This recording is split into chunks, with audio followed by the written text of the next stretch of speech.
On top of the financial calls we're making on the government today, we support the Winston's Wish Ask Me campaign, a campaign to make nurseries, schools, colleges and universities places where grieving students feel seen, understood and supported.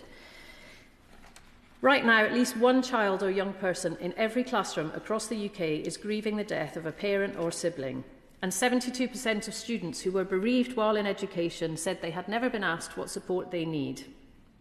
And as my honourable friend said, the question they need asking is, what do you need and how can we support you? And I remember vividly having to go through the story of my children's bereavement again and again with different teachers every time they moved up the school or moved to a new school, making sure that they were aware that the children had lost their dad when they were very young. And I often felt that they just didn't understand the impact or how the loss could manifest itself at different ages as they grew. Emmeline told me that her brother died aged 10 after a long illness. She said, "I was 11 and my sister was 13. We said goodbye to him in the hospital, but it didn't feel real. And when he died, we had so many unanswered questions that we didn't feel able to ask for fear of upsetting our already grief-stricken parents.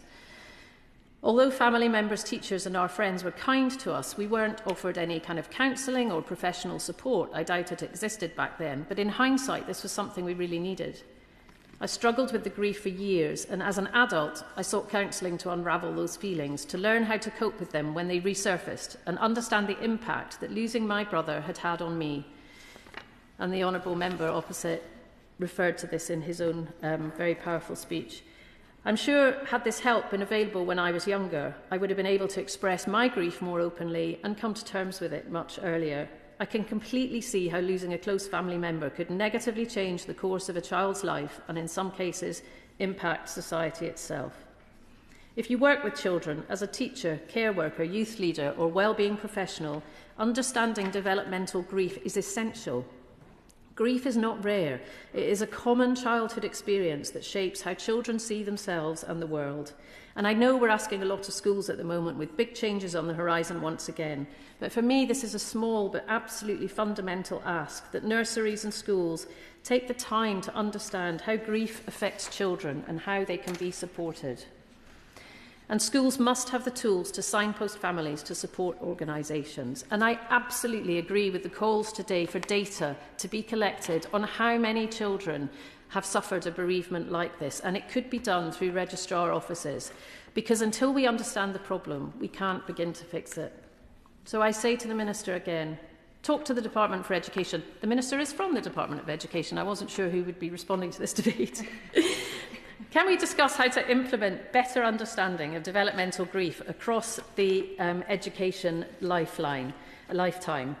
Can we find a way to collect data through registrar services? Talk to your colleagues in the Department for Work and Pensions about uprating bereavement support payments now in line with inflation. And begin the conversation about reinstating a bereavement payment that lasts until children leave school, to give them the best chance to overcome the impact of the death of a parent. Bereavement is a long, complicated and difficult journey. And after 23 years, you can see it is still very, very real. Adding financial hardship to that journey is unjust, it is discriminatory, and it's time it ended.